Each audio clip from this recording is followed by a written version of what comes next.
Hello. So, do you ever have trouble with your saxophone speaking in a higher or lower octave than you want it to?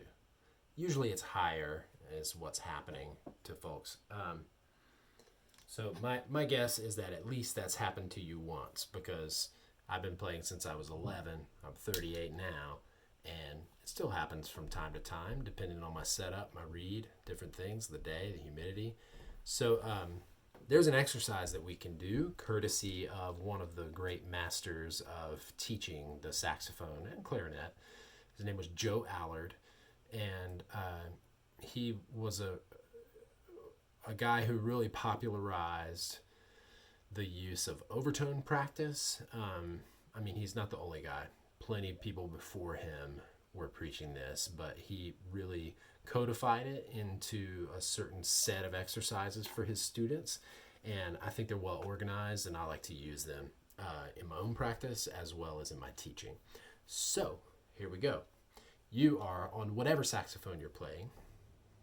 You're going to use the notes F, E, E flat, D, D flat, C, B, B flat.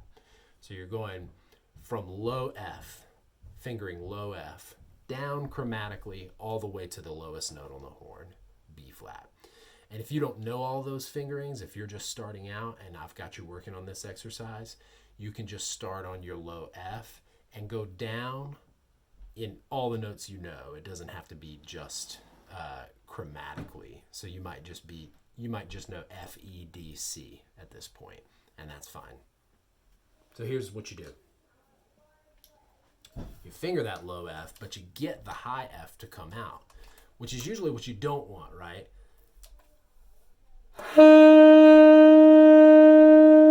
Is what happens sometimes, and we don't want it to happen. We want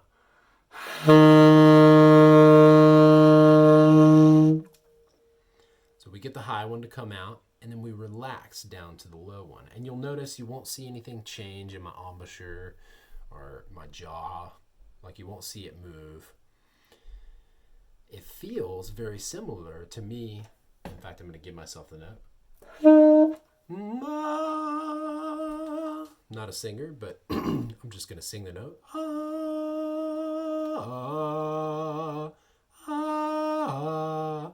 Feels similar to me dropping in pitch by an octave.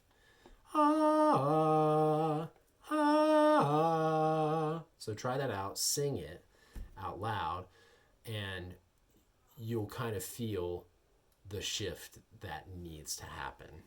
So you can literally just think it, because our larynx, what allows us to sing different pitches, it knows what to do when we think. So why wouldn't it be the same with saxophone?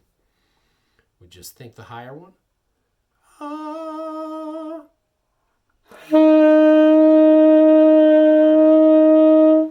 Think the lower one.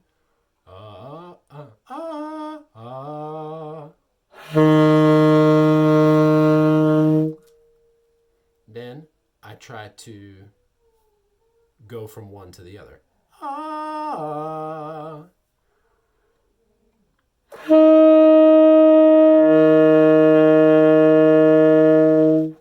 That's it. Then, once I get comfortable with that, what I like to do is, without taking the horn out of my mouth, take another breath, like pause, take a breath, and then play again, but only play the lower one.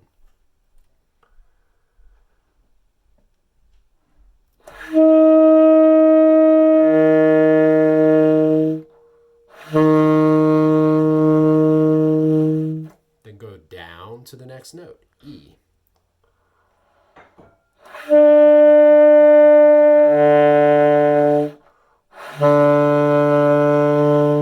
So on and so forth, chromatically or just whatever lower notes you know.